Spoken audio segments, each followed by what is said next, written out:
should know that we've collected some of Alex's DNA and we're already fast at work on a cloning project. Our next speaker, the one thing I want to tell you is he's probably the most principled and ethical person I've ever met in my entire life. He was a diplomat working in the British Foreign Office, and when the Iraqi war started, he resigned in protest on principle.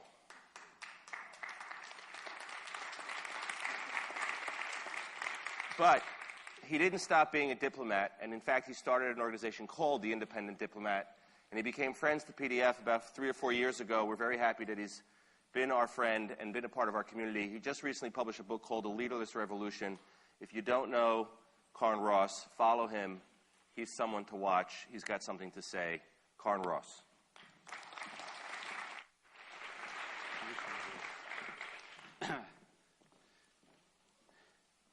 Andrew, that's a very, very sweet introduction. Thank you.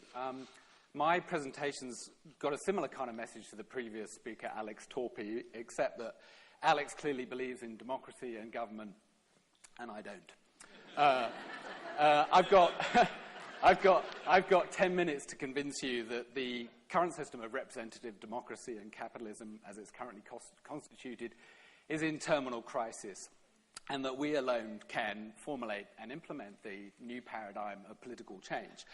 But at heart, this is a personal story. It's a bit about a journey that could be symbolized by a journey of 70 blocks southwards down Manhattan, a journey from a belief in a system dominated by representative democratic governments populated by people like me, and through disillusionment to a rather different system, a radically different system. The journey started here at the UN Security Council, where I spent 4.5 years in the British delegation dealing with the Middle East, Afghanistan, the Middle East peace process, and above all, the issue of weapons of mass destruction in Iraq, which is why I'm no longer a British diplomat, because I gave secret evidence to the first British official inquiry into the use of intelligence in the run-up to the war. And when that evidence was released, sorry, we're still here, when that evidence was released in 2007, it led to calls for the second official inquiry, the full public inquiry into the war, which is still going on. My journey ended up here in Zuccotti Park, of course, the home of Occupy Wall Street, though no journey ever really ends. And I'm going to try and take you through that journey, not block by block, but through the arguments that convince me that the current system is not working and that there was a better available alternative, from a belief in the representative democratic order that we have today to a belief in self-organized politics, self-organized action, if you like to put it provocatively, anarchism of a very gentle, collaborative kind. One of the things that happened to me when I quit the Foreign Service was that not only was I forced to confront what I'd done as a diplomat, but also what was the nature of the world, what was going on around me. Governments claim to be on top of what's going on. They claim to have matters in hand, to have the problems under control. Indeed, I had written these claims. I was speechwriter for the British Foreign Secretary, and I wrote these claims. But were they actually true? The outputs of any political system should be the measure of that political system. We claim to have the perfect model. When I became a diplomat in 1989, the model of government modulated, of markets modulated by government, checked by civil society, was seen as the triumphant order of the day. It was the end of history. But what has that model actually achieved? You have to look at the evidence. The outputs of any political system should be the basis of our assessment of whether that political system is actually working. Take two characteristics, take two pieces of evidence from today. In the last 3 years, the wealth of a very small number of the wealthiest Americans has grown astronomically. Meanwhile, the wealth for ordinary Americans, for everybody else, has declined by an astonishing 39%. Reinforcing a trend that's been evident for 2 decades where median incomes have been stagnant. Meanwhile, in the real world of our actual real environment, not in political argument or statistics, but in the air that we breathe, scientists have judged that the level of carbon in the atmosphere that we can safely have above which the global warming may run away in an uncontrolled manner, is 350 parts per million of carbon. I don't know if you've been watching news reports in the last couple of weeks, but there are reports from monitoring stations in the Arctic that in the atmosphere up there, that level has already risen above 400 parts per million, a level that the Earth has not seen for 800,000 years. One climate scientist believes that we're on course for global warming of 6 degrees centigrade or 11 Fahrenheit. So, and even if this is supposed to say what the hell is it all for anyway, not what the hell is it all for anyway. But even if we restored growth and the model of growth that we have, what is it we're actually hoping to achieve? The dream of a humanity freed from the burdens of labor seems to have died. Once it was plausible that we'd all be able to retire at 55. Now that dream seems absurd. Indeed, for many, we'll be working until the day we die. And even though for those in work, the fact of the specialization of the global economy and the nature of market pressure has produced an experience of work which is for many people tedious, producing products which are to a great extent needless, an experience that is for many people meaningless. Is technology going to save us from this rather dismal situation? Again, the evidence is much more ambiguous than we would wish. Technology is, after all, not intrinsically liberating. It is not intrinsically anything. It has no predetermined politics. Another way of looking at Facebook's IPO is of one of the largest transfers of wealth in human history, from the many to the few. The network effects, particularly evident on the web, mean that wealth and income is concentrated in the hands of a very few companies, the Googles and the Amazons, and everybody else has to make do with the little that's left over. In Wall Street, in financial markets, high-frequency trading, of course enabled by computers, is one of the reasons we have much more volatility in financial markets and indeed in our economies as a whole.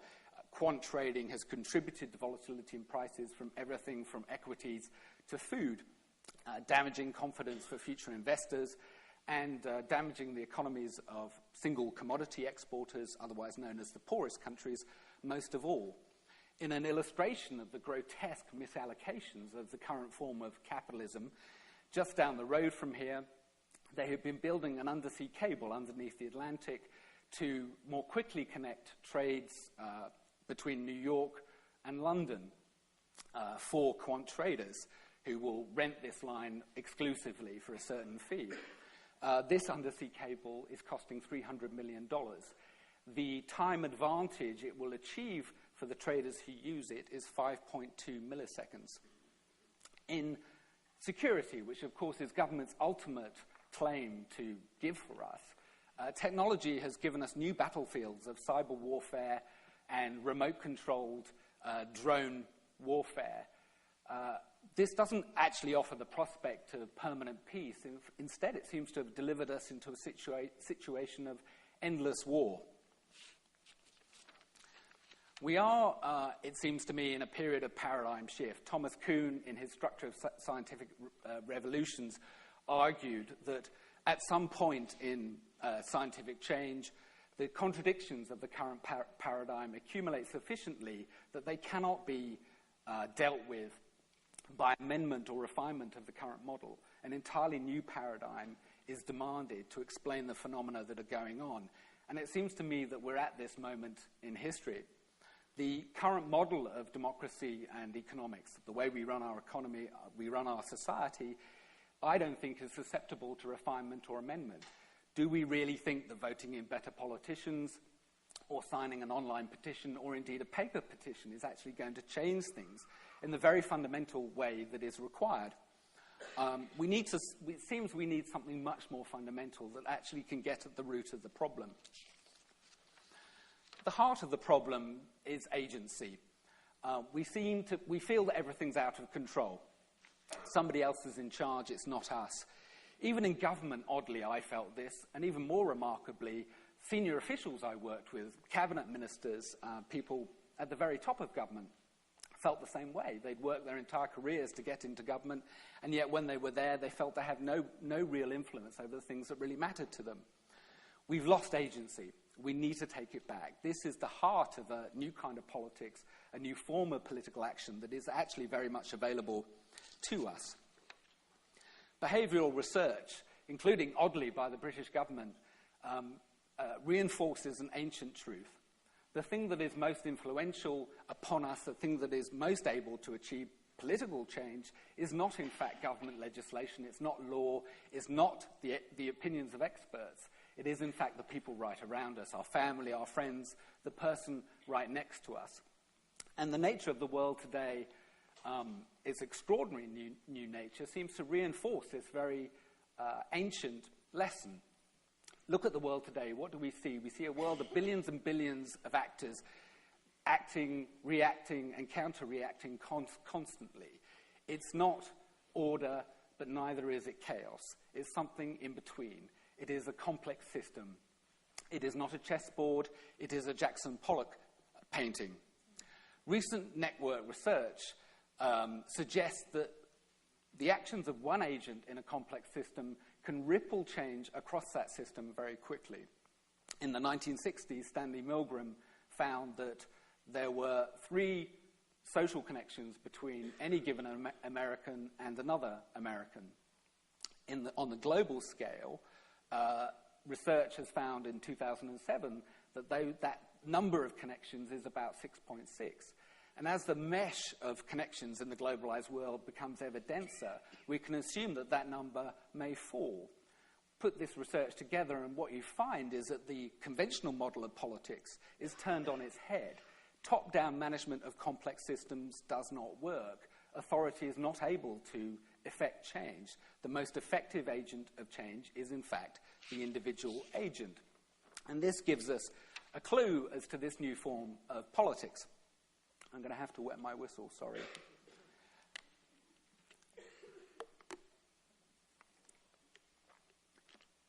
What does this agent-led politics look like in practice?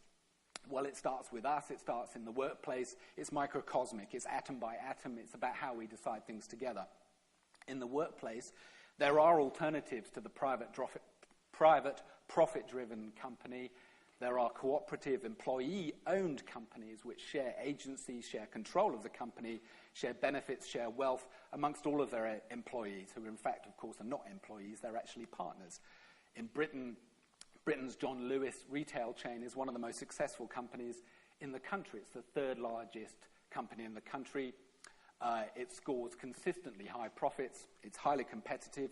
It's been going for over 100 years. In deciding our affairs together, it seems that representative democracy is not, in fact, truly representative. It doesn't truly include all of the interests at stake. Jamie Dimon at JP Morgan has far better access to policymakers than, for instance, the members of the Occupy working group that I'm involved in that's trying to build a new bank. In fact, that's why we're trying to build a new bank, because we don't plausibly think that reform of the current banking system is possible, given the nature of democracy today. In deciding our affairs, we can't have government for the people unless it's actually of the people. What this can mean is mass participation in decision-making. In Porto Alegre, in Brazil, 50,000 people take part every year in what's called participatory democracy, deliberative democracy, taking decisions on the budget of the city. And what this has achieved is extraordinary, measurable outcomes.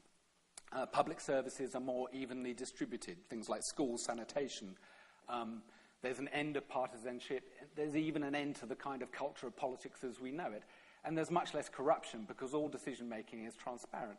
These outcomes are actually available to us, and already, in fact, there are experiments in participatory democracy and participatory budget making in a couple of boroughs of New York City. But the thing that perhaps we need to change most of all, that is perhaps even the hardest thing to change, is, of course, ourselves. When I left government, I realized that I'd actually forgotten my sense of what I really believed in. I'd forgotten my political beliefs. I'd lost my political compass. I was, in a sense, hollowed out.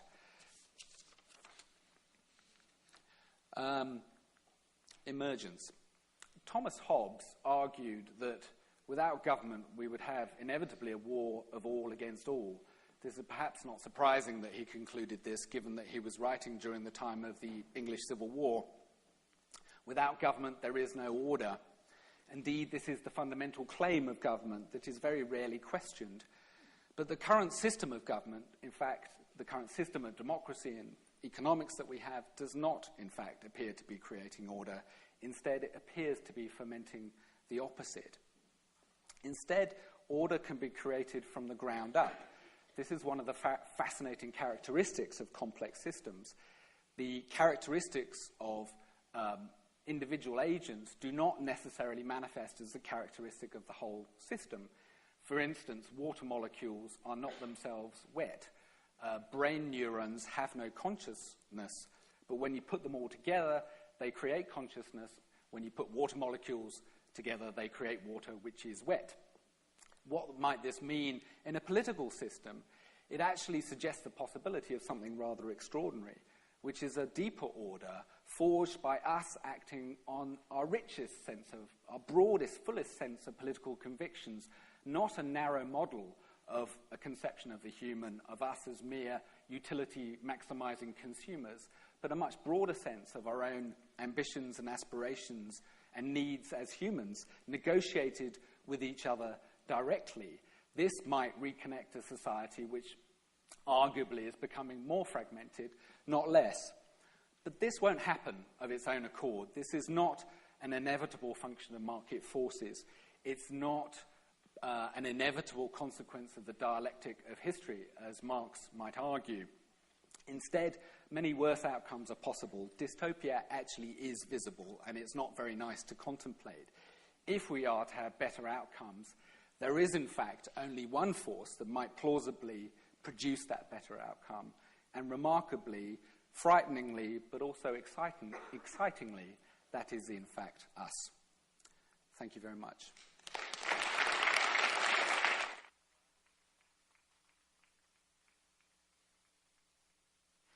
Thank you.